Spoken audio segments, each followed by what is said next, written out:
If this election is about how we're going to fight to get nothing done, then I don't want any part of it. I don't want to be elected president to sit around and see gridlock just become so dominant that people literally are in decline in their lives. That is not my motivation. I got a lot of really cool things that I could do other than sit around being miserable, listening to people demonize me and me feeling compelled to demonize them. That is a joke. Elect Trump if you want that. Well, welcome back to the Daily Wrap. You remember when Jeb Bush told us that he only wanted to run for president if it was going to be a joyful campaign? Well, based on his latest remarks, it certainly doesn't seem like he's feeling that joy, does it?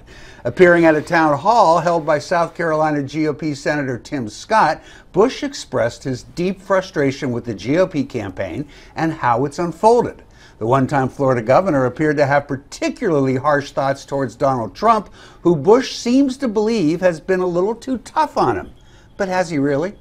Aside from Trump calling Bush low energy and laying some criticism on Mr. Bush's presidential brother, has Trump really been all that hard on Jeb, or is Jeb just a little too sensitive to play in national politics? Ben?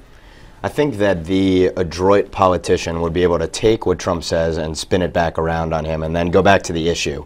It's clear that Trump has basically built a massive Trump Tower in Jeb Bush's head. That's the bottom line. He has. I mean, I got to agree with Ben on that one. It's ridiculous. I don't think Trump has been that hard on Jeb. You know, like I say, yeah, he's low energy, and he picks on his brother. But what does he? You know, he hasn't really hit him with that much. If you're a national politician, come on. Ben's got it right. There is a Trump Tower in Jeb Bush's head, and it's huge and it's massive. We're all going to use that, by the way. That's gone. Just credit me That goes someday. viral. That Joe, goes viral. what's the deal here? I mean, what is with him? Here I thought he had been elected governor of a pretty important state, Florida. Huge. It's a big state. Yep. You'd think he'd have the political skills that it takes to run for a national office. But he's done a horrible, horrible job. And now he's sitting around complaining he's got cooler things to do. And if you don't like me, go ahead and pick Trump. See if I care. Jeb Bush is Michael Spinks. And Spinks fought. Nobody knows who Michael Spinks is. Michael Spinks fought back in the 80s, and then suddenly he went against this bulldog named Mike Tyson, who knocked him out in about 30 seconds. Beat him with a body shot. Yes. Yeah, that's the thing with Trump. That Trump knows where the kryptonite is in Mr. Bush's head, and that is to attack his family because he's extremely loyal to them. And when he goes after mommy and daddy and blames 9/11 on his brother, that gets to him, and he doesn't like to go into the swamp, and he's been forced to. Well, there's no disputing that things have gone a bit rougher for the Bush campaign than had been initially expected. Last week, Jeb reorganized his campaign to cut staff and salaries due to the lack of dollars flowing into his coffers. And while his super PAC is sitting with some $100 million in cash just waiting to be spent, that is not money that can be directly spent on campaign staff, overhead, etc. Indeed, according to Bloomberg, Jeb is removing some senior staff from the payroll, parting ways with some consultants, and downsizing his Miami headquarters to save more than $1 million per month and cut payroll by 40%.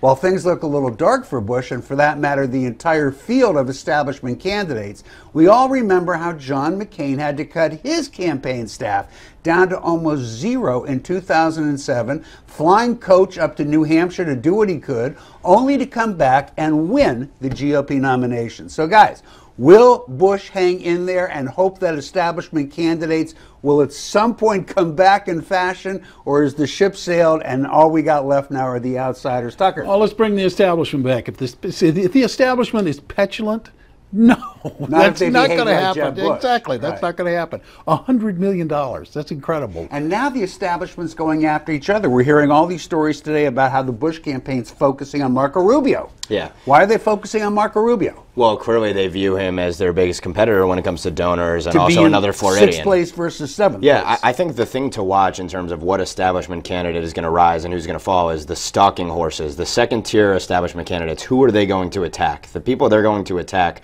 are going to be on behalf of the people they think are going to win. So, Joe, is Jeb Bush already cooked? Is it all over for the establishment? Rick, yeah. Well, it's over for Jeb Bush, because I said from the very beginning, with you as my witness, he is not a good candidate. You did. He always thought the donor class, the money would save him. So what do? They increase all this spending on ads in New Hampshire, and his numbers keep dropping. He's kind of like Hillary, where the more you hear from him, the more you see him, the more you don't like him. That is true, actually. He is letting money go. That super PAC is spending their money up in New Hampshire.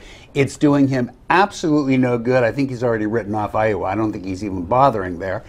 You know, what does a guy like this do, you guys? Well, I don't know, but while he's doing that and being petulant and saying, go vote for Trump, Ted Cruz is out there gathering billionaires in Texas, picking up Walker's people. He has $69 million in his campaign. I agree. He's the one to watch. Very quietly, he's being very smart. I think that's the case. Smart guy. So you tell me, is Jeb Bush already cooked? Or will the GOP do what it always does and choose the establishment, middle-of-the-road candidate? Let us know by leaving a comment at newsmaxtv.com/comments.